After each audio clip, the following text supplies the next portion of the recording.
Voilà, bonjour à tous. Alors, je suis très heureux de vous accueillir dans cette amphi Huvelin entièrement rénové qui ne demandait qu'à servir. Alors, c'est pour ça que nous sommes très heureux de pouvoir avoir cette rencontre scientifique de haut niveau en présentiel et distanciel ici à Lyon 3, dans l'amphi Huvelin du Palais de l'Université Jean Moulin Lyon 3. Alors, comme le veut le protocole, et j'allais dire, c'est pas seulement une question protocolaire, c'est aussi une manière de saluer tous les amis de la francophonie qui sont présents avec nous ce matin. Je vais égrener la liste des personnalités présentes, des personnalités qui interviendront dans le cadre de notre séance d'ouverture de ce matin, mais également des personnalités qui nous font l'honneur et le plaisir d'être parmi nous à l'occasion de cette journée de travail sur le numérique dans l'espace francophone. Alors, monsieur le conseiller en charge du numérique et de l'innovation de l'Organisation internationale de la francophonie, cher monsieur Mohamed Traoré, merci de votre présence. J'en profite également pour saluer la présence de Cheikhou Ousmanou du bureau Asie-Pacifique de l'Organisation internationale de la francophonie qui nous fait également le plaisir d'être présent à cette rencontre. Monsieur le délégué aux affaires francophones à la direction des Nations Unies, des organisations internationales des droits de l'homme et de la francophonie du ministère de l'Europe et des Affaires étrangères, donc Monsieur Gaël de Maisonneuve, cher Gaël, merci beaucoup pour votre présence parmi nous ce matin. Madame la directrice régionale d'Europe de l'Ouest de l'Agence universitaire de la francophonie, Madame Olfa Zeribi, chère Olfa, je ne sais pas si elle nous a déjà rejoint, mais cela ne saurait tarder. J'en profite également pour saluer Monsieur le consul de Tunisie ainsi que Monsieur le consul de Roumanie pour leur présence parmi nous ce matin. Monsieur le conseiller à la région Auvergne-Rhône-Alpes et à la métropole de Lyon, monsieur Christophe Gourjon, cher Christophe, merci de votre présence parmi nous. Je salue également la présence de messieurs les recteurs de l'Université française en Arménie, cher Bernard, qui est présent parmi nous, Bernard Vénard, et puis également monsieur le recteur de l'Université Senghor d'Alexandrie, monsieur Thierry Verdel. Cher Thierry, merci beaucoup également pour votre présence. Je salue également la présence de monsieur le préfet d'Abidjan, qui est parmi nous ce matin. Je salue bien sûr la présence de tous mes collègues universitaires qui sont là, en présentiel avec nous ce matin, et puis bien sûr à distance, qui nous suivent, de différents domaines disciplinaires, de différentes universités, de différents horizons de l'ère francophone.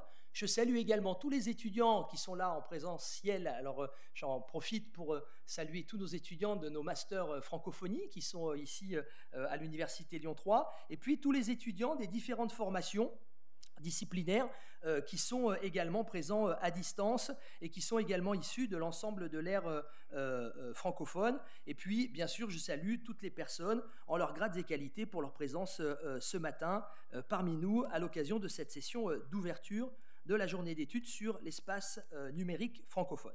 Alors, je voulais vous dire, j'avais commencé un peu ainsi mon propos, je voulais vous dire la joie qui était la mienne d'ouvrir ce matin cette rencontre scientifique.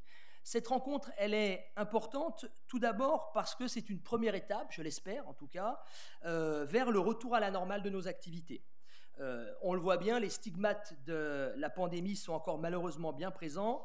La crise aura cependant eu pour effet de permettre de remettre en lumière toute l'importance qu'occupe maintenant le numérique dans nos usages quotidiens, dans nos enseignements, mais aussi dans nos activités de recherche. Et puis cette rencontre, elle est aussi importante à mes yeux parce qu'elle renoue avec une tradition qui avait été initiée par le recteur Guilloux, fondateur de l'Institut, celle d'organiser une rencontre scientifique de haut niveau en amont du sommet de l'Organisation internationale de la francophonie afin de contribuer avec les autres acteurs de la communauté francophone au développement d'une réflexion sur une thématique importante pour la francophonie. Cette année, vous l'aurez compris, c'est la question numérique. Malgré la pandémie de la Covid, qui a bouleversé nos habitudes et nos projets, l'Institut international pour la francophonie a réussi à relever le défi de placer cette rentrée universitaire sous les auspices de la francophonie numérique et son devenir. Pour cela, je tiens à remercier toute l'équipe de 2IF, en particulier Ran Dong, Marcelin Sommet et Fabrice Roth, qui ont œuvré sans faille, avec un engagement sans faille, dans la réalisation de cette rencontre scientifique, dont le projet a été initié il y a de cela maintenant plus de 6 mois, dans un contexte qui était alors encore très incertain. Merci également à tous les membres de l'Institut qui sont présents aujourd'hui pour s'assurer que cette rencontre scientifique se déroule du mieux possible. C'est grâce à eux, bien évidemment, que nous pouvons mener à bien nos activités de formation, mais aussi nos activités de recherche. Même, je l'ai dit, même si la pandémie a bouleversé nos habitudes, cela ne nous empêche pas de nous retrouver aujourd'hui en présentiel et en distanciel grâce à l'outil numérique. Si loin et si proche à la fois. N'est-ce pas là une nouvelle manière de faire francophonie? Le numérique n'est pas un objet nouveau en soi. Il irrigue depuis plusieurs décennies maintenant nos activités professionnelles ainsi que nos activités personnelles. Ce qui est nouveau, en fait, c'est la manière avec laquelle, progressivement, cet outil numérique vient interroger toutes nos pratiques, les remettre en question et finalement les transformer. Oserais-je dire les challenger, ou devrais-je dire plutôt les mettre au défi, comme l'indique le dictionnaire des francophones, qui est justement un exemple type d'outils numériques innovants qui témoignent de la diversité et de la richesse linguistique qui existe en francophonie. Le constat, donc, il est sans appel. Pour le pire, mais aussi pour le meilleur, le numérique joue désormais un rôle croissant dans nos sociétés. Il est un facteur d'inégalité territoriale, c'est-à-dire, les élus le savent bien, les territoires ne sont pas égaux devant la fibre. Il est aussi facteur d'inégalité entre les individus. Elles sont à la fois générationnelles mais aussi géopolitiques. Le numérique crée aussi de nouvelles vulnérabilités, de nouvelles menaces déterritorialisées dont la cybercriminalité, les cyberattaques, les cybercrises sont aujourd'hui des manifestations virtuelles aux effets malheureusement bien concrets sur l'intégrité des États, des entreprises et des individus. Mais le numérique est aussi un instrument qui nous invite à repenser le développement de nos modèles économiques, non seulement dans leur dimension mondialisée, mais aussi dans leur dimension technologique, comme l'illustrent par exemple les chaînes de blocs, dont d'ailleurs Fabrice est un spécialiste, et leurs applications commerciales, financières, monétaires. Le numérique nous amène aussi à reconsidérer le fonctionnement de nos modèles politiques, en envisageant de nouvelles formes de participation citoyenne, parfois même au-delà des frontières nationales, et sur ce point, nous le savons, la langue joue un rôle décisif. Enfin, le numérique nous permet d'imaginer aussi de nouvelles formes de solidarité qui ont une formidable potentialité dans l'espace francophone parce que nous partageons justement une langue en commun.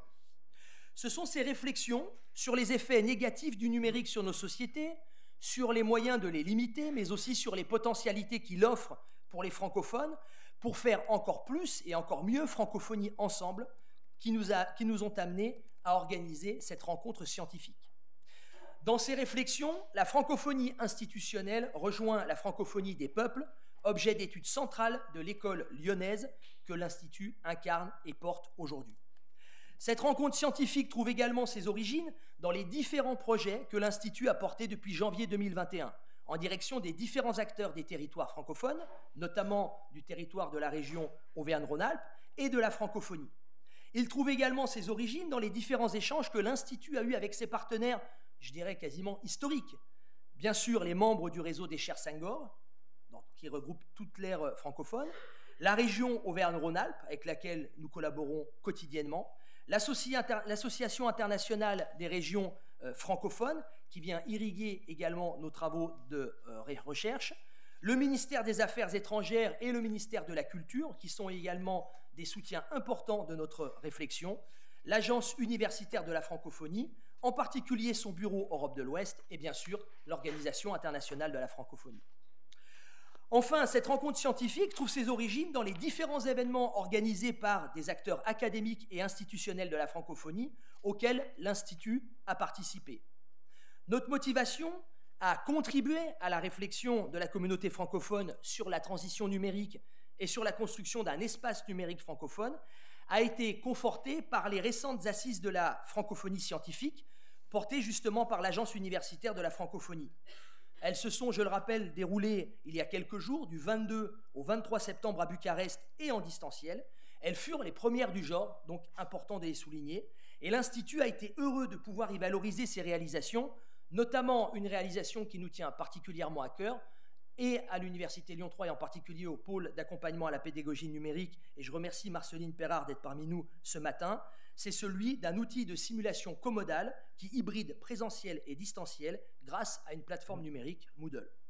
Ces premières assises de la francophonie scientifique ont notamment permis de mettre l'accent sur le constat que j'évoquais au début de mon propos, c'est-à-dire la manière dont la pandémie a affecté nos pratiques d'enseignement et de recherche et les transformations négatives qu'il faudra pallier dans le temps et positives qu'il faut dès à présent encourager, produites par cette situation inédite.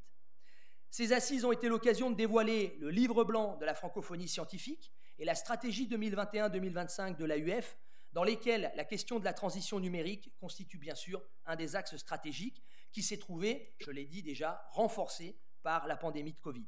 L'Institut entend prendre toute sa part dans cette stratégie et le livre blanc nous servira également à définir certaines de nos orientations stratégiques. Les échanges et les rencontres avec nos partenaires francophones que je viens d'évoquer ont alimenté nos travaux et la structuration de cette journée. Deux axes se sont dégagés. D'une part, envisager le numérique comme un instrument de solidarité dans l'espace francophone et amener les chercheurs à interroger les rapports au numérique, les fractures numériques et les inclusions numériques, les nouvelles pratiques et les nouveaux objets de savoir. D'autre part, considérer le numérique comme un outil de développement dans l'espace francophone et inviter les chercheurs à penser cette fois-ci la révolution numérique au travers notamment du prisme du développement économique, du développement durable, du développement des territoires, de l'innovation, qui sont des axes stratégiques pour l'espace francophone. Ces deux axes ont structuré notre appel à propositions et nous avons reçu de nombreuses propositions de contributions. Je remercie ici tous les collègues issus des différents horizons de l'ère francophone qui nous ont envoyé une proposition. Toutes, malheureusement, n'ont pas pu être retenues et les arbitrages réalisés par le comité scientifique ont été très difficiles. Je tiens également à remercier les collègues dont les contributions ont été retenues, d'une part pour leur présence aujourd'hui, ici à Lyon ou à distance. Merci à eux d'avoir accepté de nous communiquer pour la rentrée de septembre leurs travaux et d'avoir consacré une partie de leur été à rédiger leurs contributions. Nous avons organisé cette journée en 4 ateliers qui répondent à nos deux axes. Le premier atelier présente les grands enjeux liés au numérique dans l'espace francophone. Il sera animé par Randang.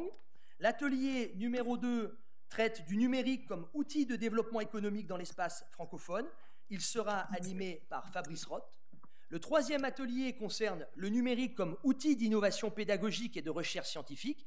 Il sera animé par Marcelin Sommet. Et enfin, le quatrième atelier aborde les nouvelles applications, réseau numérique et solidarité dans l'espace francophone, et j'aurai plaisir à l'animer.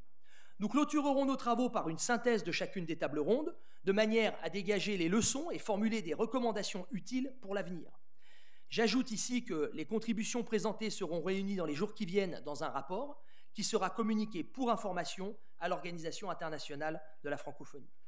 Pour terminer, je voudrais remercier très chaleureusement M. Mohamed Traoré, conseiller en charge du numérique et de l'innovation de l'Organisation internationale de la francophonie, M. Gaël de Maisonneuve, délégué aux affaires francophones à la direction des Nations Unies, des organisations internationales, des droits de l'homme et de la francophonie du ministère de l'Europe et des Affaires étrangères, Mme Olfa Zeribi, directrice régionale d'Europe de l'Ouest, de l'Agence universitaire de la francophonie, M. Christophe Gourjon, conseiller à la région Auvergne-Rhône-Alpes et élu à la métropole de Lyon, pour leur présence parmi nous ce matin, malgré des emplois du temps que nous savons très chargés en cette rentrée. Merci également à tous ceux qui sont présents ou connectés et qui suivent cette rencontre scientifique sur l'espace numérique francophone. Je vous souhaite une très belle journée de réflexion, de travail et des échanges constructifs. Je vous remercie.